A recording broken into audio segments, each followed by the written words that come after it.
Welcome back to our 40 days of prayer. We're on day 12 of our journey together. Look on day 12. Your journals will tell you Psalms 119, verse 89 through 96. And there's some great stuff here, specifically verse 92. I love the way the New Living Translation says it. It says, if your instructions hadn't sustained me with joy, I would have died in my misery. In other words, I was on the brink of disaster, the brink of breaking.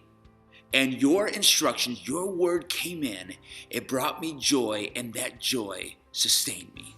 I don't know if you've ever been in a place where it's just a tough place, where you felt like you were on the brink of disaster, and all of a sudden something came through, brought you joy, and all of a sudden you felt like you can go one more moment, one more day, one more week. It just brought you that extra boost. I mean, that's what joy does. It gives us that extra bit of strength. I mean, that's why Nehemiah describes the joy of the Lord as his strength.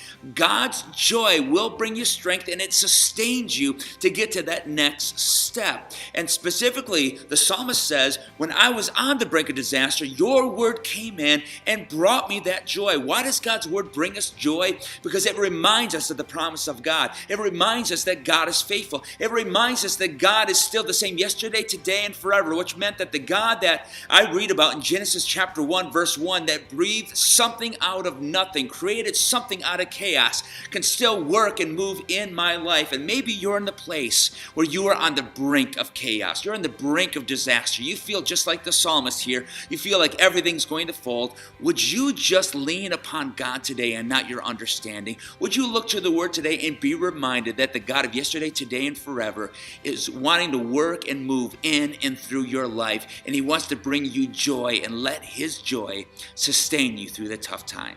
Let that be an encouragement to you. Let that strengthen you today. And tomorrow we'll continue through the series as we dive into day number 13.